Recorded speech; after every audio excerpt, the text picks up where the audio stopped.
Indonesia tak butuh bantuan asing. Itulah pesan yang dibawa istana di tengah banjir besar yang menerjang Sumatera. Ya, batok. Lah.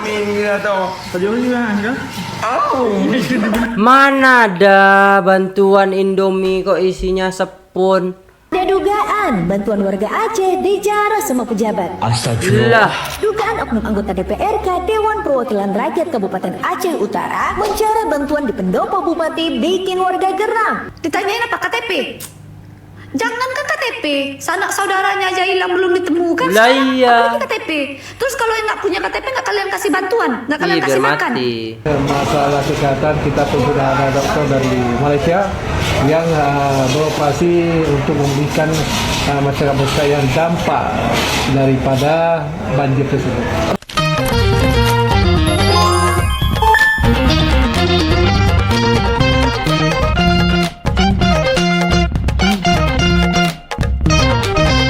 Assalamualaikum warahmatullahi wabarakatuh. Jumpa lagi dengan saya guys, Cak Mujib. Gimana kabar teman-teman semua? Semoga sehat selalu ya, bahagia di dunia maupun di akhirat. Selamat datang di Cak Mujib TV guys. Oke guys, kali ini kita akan reaksi sebuah video yang sangat menarik tapi membuat saya shock gitu. Dan ini malu banget sih guys.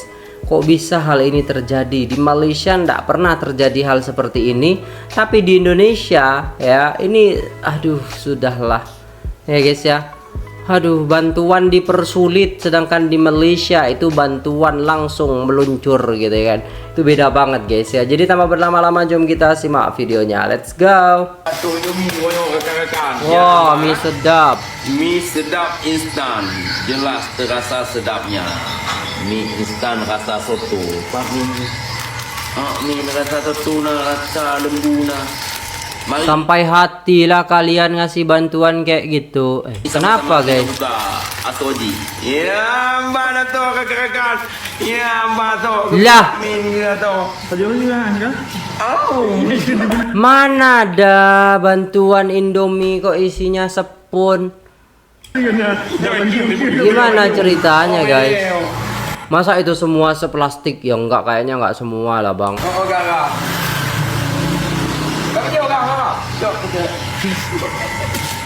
Kok bisa ya ada yang tega kirim bantuan bungkusnya makanan, isinya bukan makanan? Karena di Sumatera sedang terkena bencana alam, maka banyaklah orang yang berusaha memberikan bantuan. Tapi untuk kasus ini, orang yang kirim bantuan berupa mie instan ini ternyata isinya spons pencuci piring. Udah gila emang. Astaga, nggak cuman satu guys, ada lagi nih. Bapak Ibu sekalian semua, hati-hati mau beli mie sekarang. Bacaannya mie sedap, nikmat khas, soto Madura. Ternyata setelah kami buka isinya gabus.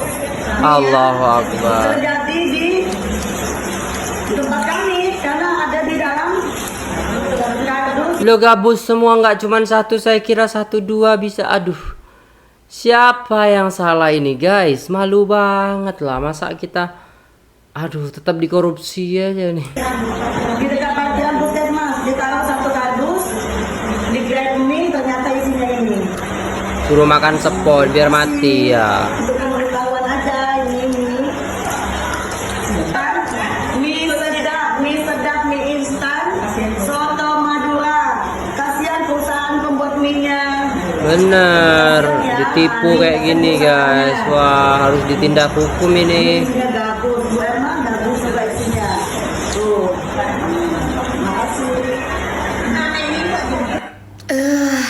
Bah, tambah parah pemerintah kayak gini. Gak Udah tahu lah mbak, kita gimana datang gitu ya. membawa bantuan ke tempat bencana alam, yang ditanya apa pembagiannya? KTP, SOP-nya Bu, SOP-nya adalah pakai data. Astagfirullahalazim ya Tuhan, apakah itu terpikir oleh pemerintah? Rumahnya yang hanyut, longsor, yang ke bawah arus semuanya. Ditanyain apa KTP? Jangan ke KTP, sanak saudaranya aja hilang belum ditemukan. Lah iya. Apalagi KTP. Terus kalau yang nggak punya KTP nggak kalian kasih bantuan, nggak kalian Ih, biar kasih makan. mati. Kayak mana sih kalian ini? Duluan deh masyarakat ini, duluan dulu. Duluan bantuan, duluan kasih makan. Sumatera ini juga Indonesia. Sampai segitunya loh pemerintah ya. Tolong lah pemerintah Tega duluan banget lah sih. dulu. kasih makan warga, cepat kasih makan masyarakat, cepat kasih makan para korban. Bukan tanyain SOP. SOP nanti udah clear semua, mereka bakalan ngurus KTP lagi, surat keterangan hilang, kecapil. Bisa mereka dapat KTP. Bukan sekarang kalian nanyain KTP. Petantang petenteng kalian nanyain KTP buat apa KTP sekarang? Apa gunanya KTP bagi kalian? Ada dugaan bantuan warga Aceh dijarah semua pejabat. Astagfirullah. Dugaan oknum anggota DPRK Dewan Perwakilan Rakyat Kabupaten Aceh Utara mencara bantuan di pendopo bupati bikin warga geram. Astagfirullahaladzim. Bentar guys, IQ pejabat kita tuh berapa sih guys? Jongkok banget gitu loh. Bantuan untuk rakyat dijarah. Mereka disebut datang bawa double kabin sampai tol dan langsung angkut bantuan tanpa izin dan tanpa koordinasi. Datang tak diundang, pulang tak diantar. Yang bikin makin nyesek, bantuan yang mereka comot itu katanya malah dialihin ke dapil masing-masing lengkap dengan branding nama pribadi. Kok bisa ini bantu? Allahu Akbar, ya Allah. Ini yang menyebabkan kita masuk surga tuh kayak gini, yes. Oknum-oknum pejabat kayak gini nih yang bikin kita masuk surga kayaknya. Waduh, ini sih pencitraan tingkat tinggi. Saking tingginya sampai nggak ada yang namanya empati atau simpati. Iya. Penting keuntungan pribadi. Biar lebih banyak yang aware. Indonesia tak butuh bantuan asing. Itulah pesan yang dibawa istana di tengah banjir besar yang menerjang Sumatera. Pemerintah, lewat Menteri Sekretaris Negara Prasetyo Hadi, menegaskan Indonesia masih mampu menangani bencana ini dengan sumber daya sendiri. Saat ditemui di Lanut Halim Perdana Kusuma Rabu, 3/12, Prasetyo menyebut tawaran bantuan dari berbagai negara memang berdatangan, tetapi belum ada alasan untuk menerimanya. Semua opsi tetap terbuka jika keadaan memburuk, namun untuk saat ini pemerintah memilih bertumpu pada kapasitas nasional. Ia juga menyampaikan terima kasih atas atensi negara sahabat, sembari menegaskan bahwa penanganan banjir dan longsor di Sumatera masih bisa dilakukan secara mandiri. Di sektor pangan dan energi, ia memastikan stok aman dan distribusi BBM terus dikejar.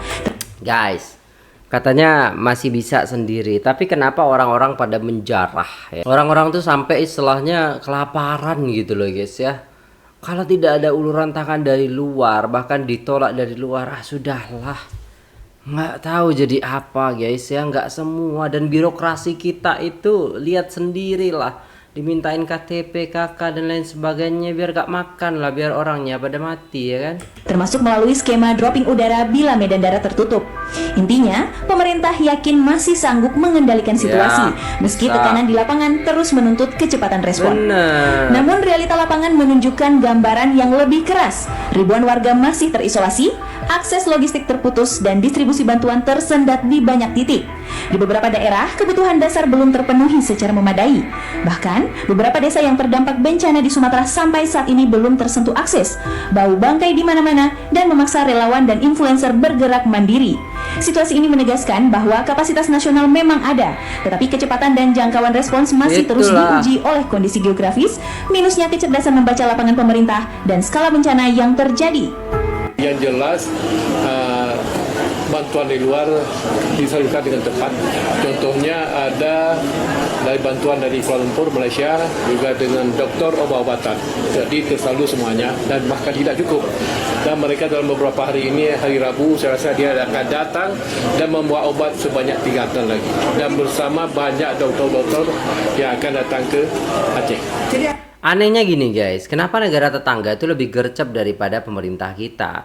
Dan anehnya lagi ya kan, bantuan-bantuan itu tepat sasaran, sedangkan daripada pemerintah masih dimintain KTP, KK dan lain sebagainya. Ya justru itu membuat kita tuh kayak mikir, oh kok dipersulit gitu ya, sedangkan bantuan itu daripada pemerintah kita sendiri gitu kan. Sedangkan bantuan daripada pemerintah lain ataupun daripada negara lain itu gercep gitu loh guys ya. Aneh gitu kan.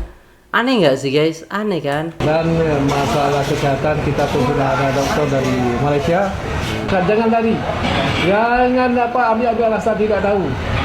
Jadi saya harapkan kepada bupati wali kota yang cengeng, letak jabatan dia, ganti yang lain. Apa salahnya?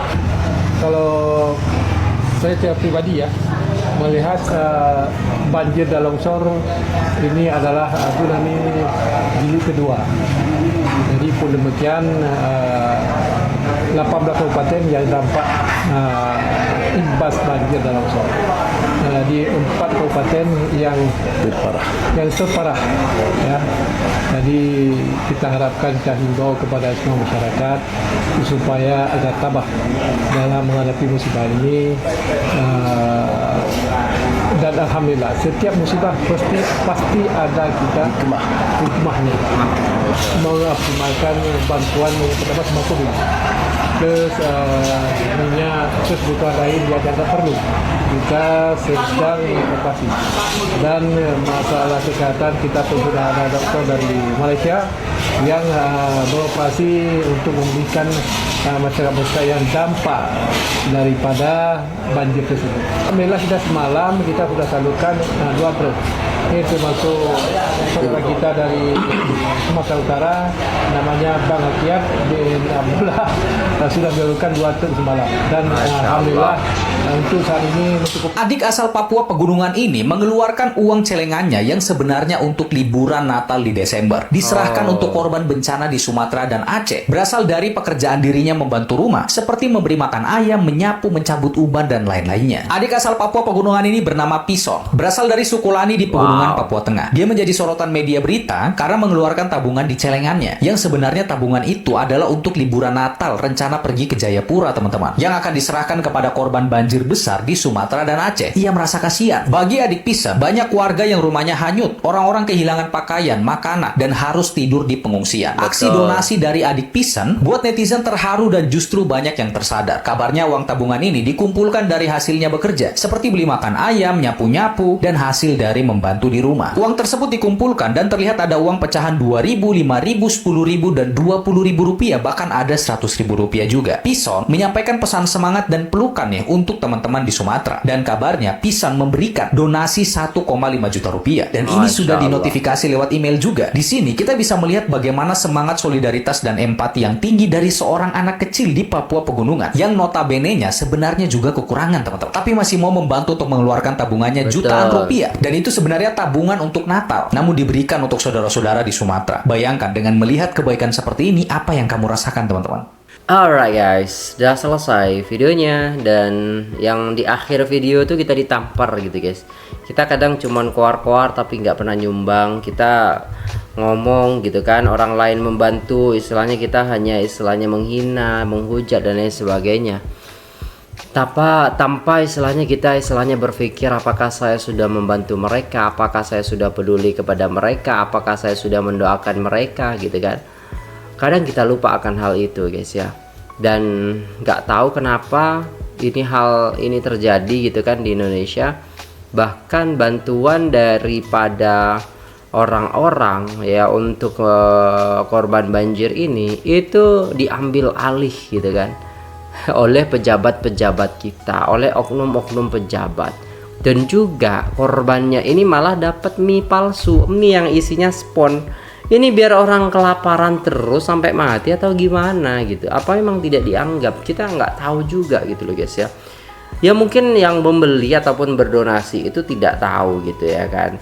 Nah, dibelikanlah mie semua 1 karton 2 karton, tapi ternyata isinya itu adalah spon gitu, bukan Indomie ataupun bukan mie gitu. Allahu Akbar. Apa benda lah bagi bantuan makanan mie palsu nih. Pemimpin yang rakus ya, bodoh lagi, beserta segelintir rakyat yang terasa pintar, mudah dibodoh-bodohkan oleh pemimpin rakus dan terbodoh. Malang sekali, nyawa boleh dibuat main-main. Di sana nyawa tak ada harganya, cuma perut saja yang ada harganya. Kalau makanan dicampak-campak macam kasih makan ayam, itik dan lain sebagainya ya kan. Sudahlah. Kalau kita belajar daripada banyak video yang beredar gitu loh guys ya.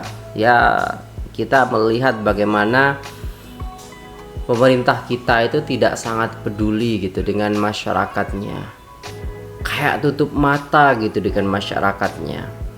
Kayak istilahnya biarinlah mereka istilahnya itu kayak sengsara lah, mana peduli, yang penting perut saya itu enak, makan nyaman gitu loh. Mungkin seperti itu pemikirannya, saya wallahu alam.